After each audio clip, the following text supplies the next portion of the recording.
Well, for me, I think number one of the most powerful was I didn't realize I was an emotional eater until I went through the program. So I was completely oblivious to that. So that was huge for me that I had been using food as reward and punishment. Right. So that was big for me. And just that I had all these emotional wounds that I didn't even know. And they were like my microcosm for how I was living my life, my relationships, my marriage, my parenting skills. I mean, everything was revolved around these wounds that I've been carrying, and I had no idea that they were there. So that was just mind-boggling to me, and I just feel so much different now than I did 5 months ago. Like, Awesome. I feel like I know my place in the universe. I know my purpose. Before I started the program, I felt like, what's my purpose? It really even make a difference if I wasn't here anymore. I mean, that's how I felt. And so I just feel totally good.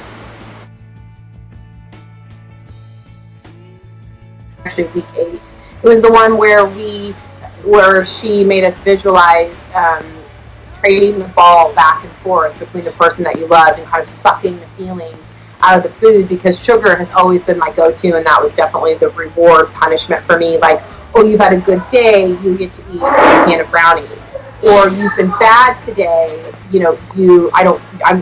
I'm not going to eat for the whole rest of the day. Right.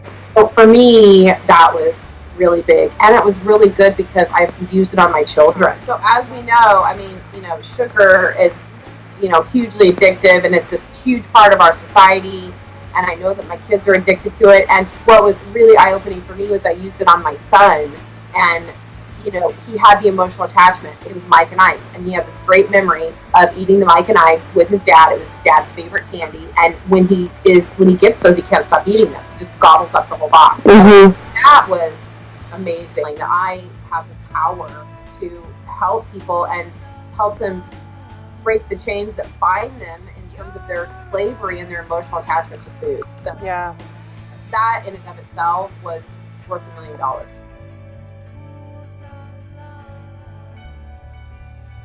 I was always told to just suck it up, just muscle through and suck it up. And Brittany asked me, she said, if your son was really upset and he said to you, I'm upset, I need your love, you wouldn't tell him to suck it up. And it was huge for me, because I was like, yeah, I would. That is how I was parented, and that's how I'm parenting. So that's been another shift for me, that I've tried to be more of an in-touch, loving, open parent, to hold space for my kids. Absolutely. And that had nothing to do with me. That just had to do with me as a person and who I'm raising and who I'm putting out into the world. And then, it's a cycle. How is he going to raise his kids? How is he going to be in his relationship? Mm-hmm. Is another, wonderful bonus. I'm definitely more calm. I just feel like, whereas before I would really get emotional about things, and I would just hold things. I would hold them in my heart. I would obsess about them. And I've gotten so good about just letting them go. I feel the emotion, and then I just let it go. So that's been huge. I've always dreamed of being able to kind of, go on a fast and do a reset. And for me, I'm actually still on it. I'm powering through. I'm going to do a 30-day one. Wow. Yeah, which is huge for me. It's always been a dream, but the feelings of deprivation and the hold that food had on me, like, oh my God, I can't live my life, and I can't have any fun, and we're going to go out to a party, and I'm not going to be able to drink and have a good time. That is gone. I'm like, I'm doing this for me, and I don't care. And, if I want to have a glass of wine, that's fine, but I don't feel compelled or that I'm missing out, or this horrible feeling of deprivation, like I'm a big loser and I have to isolate myself in a corner and I don't feel the need to tell everybody oh, I can't have a glass of wine because I'm on a fast, right?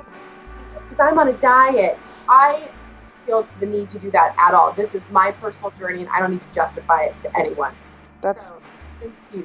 Yeah, I do feel like that someone pressed a button and they said, restart.